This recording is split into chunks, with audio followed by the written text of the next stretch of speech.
Isan'ny resehatra marefindrindra mikolokolo ny fanabeazana. Iray amin'ireo zo fototra eto Madagasikara izany fanabeazana izany ary tokony hisitraka izany avokoa ny zaza malagasy rehetra tsy ankanavaka. Maro anefa ireo tranga manindry ny mpampianatra eto amintsika izay mitondra voka-dratsy amin'ny kalitaon'ny fanabeazana. Miompana manokana amin'ny fandraisana mpampianatra ho mpiasa-panjakana izany resaka ifanaovantsika androany. Nisafidy ny tsy hitonana anarany ireo mpanabe sy tompon'andraikitra izay mijoro vavolombelona noho ny tahotra ny fandrahoana mety hatra amin'izy ireo.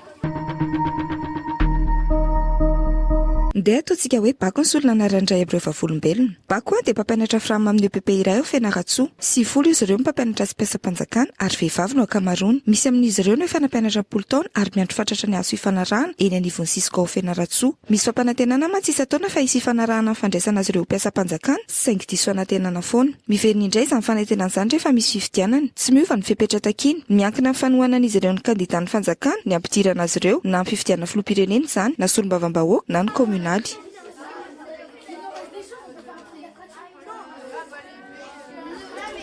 Raha ny lahatsoratra fanady adinana tao dia toy izao ny fanazavany bako mahakasika ireo fepetra takiana raha te ho raisina mpiasa-panjakana.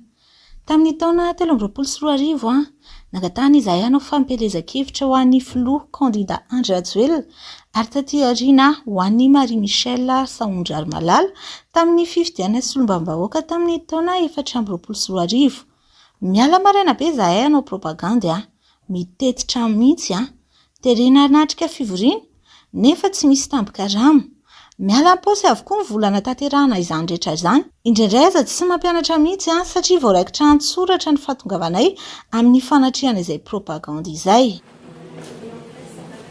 Tsy bako irery anefa fa misy mpampianatra hafa nilaza fa nahita tsindro mitovy amin'izany koa. Nilaza indray amin'izy ireo fa tsy maintsy miditra ao amin'ny antokony fitondrana na manohana ny kandidany amin'ny fifidianana raha mbola te hitazona ny toerana. Maro ireo mpampianatra mahazo tsindro toy izany any amin'ny faritra hafa ary mahazo sazenjana mihitsy raha miny manohatra ny hevitr'izy ireo. Tao Antsirabe ny lehibe ny Zapo dia noesorina tamin'ny andraikitra Nosahanina rehefa niezaka nampiatra ny Tsifitany Lana. Nisy nahazo sazy mitovy amin'izany koa tany amin'ny faritra Vakinakaratra. Tany amin'ny faritra Moronmania dia nisy tompon'andraikitra taloha tao amin'ny ministera fanabeazam-pirenena nijoro vavolombelona ny tranga nahazo azy manokana. Niara-niasa nandritra 12 taona izahay hoy izy. Ny adsokotokana dia ny fandavana ny fanohanana ny kandidatan'ny fitondrana. Nesorina tamin'ny toerako aho ankehitriny tsy manana azy intsony aho raha ny fanazavana nentiny.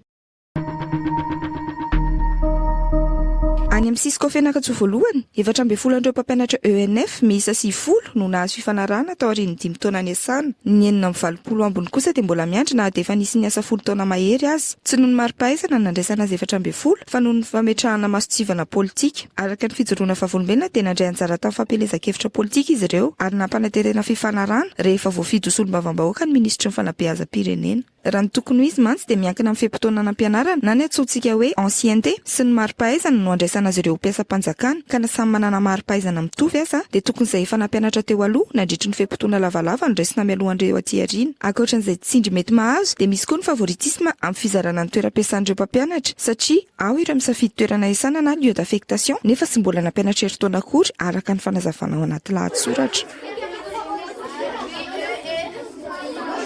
Araka ny fijoroana vavolombelona nataon'ny bako dia tranga manokana izany hoy izy satria fifanarahana vokatry ny fampanantenana natao tamin'ny taona 2024. Teo am-pelatana Maine tanteraka no avinay Dren, ny Cisco ary ny Talentsekoly no narara-maso anay na tamin'ny fifidianana filoham-pirenena na tamin'ny fifidianana solombavam-bahoaka dia tsy maintsy miseho hatrany izahay, nitetrany izahay mba handaniana ny Andry Rajoelina sy Marie Michel Saondry Malala. Tsy maintsy nanatrika mitinina rehetra ihany koa niaraka tamin'ny akanjo sy afisy misy ny sarin'ny Andry Rajoelina sy Saondry Malala araka ny fanazavana tao anatin'ny lahatsoratra.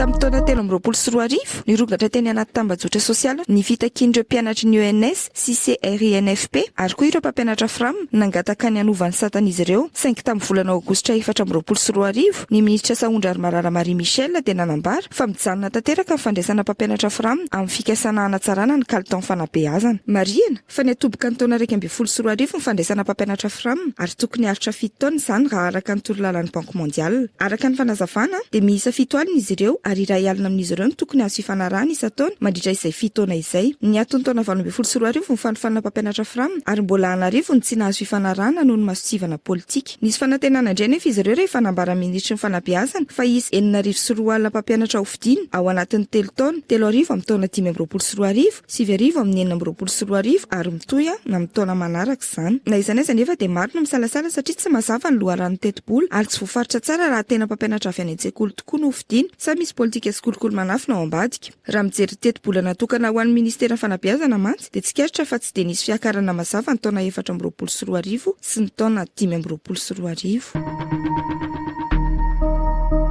Marefo dia marefo araka izany tsy ampampianarana satria dia hanjakan'ny kolokolo sy tsindry samihafa ary efa ela ny ampiasaina ho fitaovana politika sy fampelezan-kevitra. Raha mbola ny amitoky eo amin'ny fahefana no mibaiko ny rafitra dia mijanona ho fitaovana politika ny sekoly fa tsy toerana ananganana ho avy mpianatra intsony. Ireo mpampianatra tokony hitandro ny kalitaon'ny fanabeazana indray lasa fitaovana hikatsahana sy hitazonana fahefana ihany sisa. Avela ho lasa teatra politika ve izany ny fampianarana misy eto Madagasikara?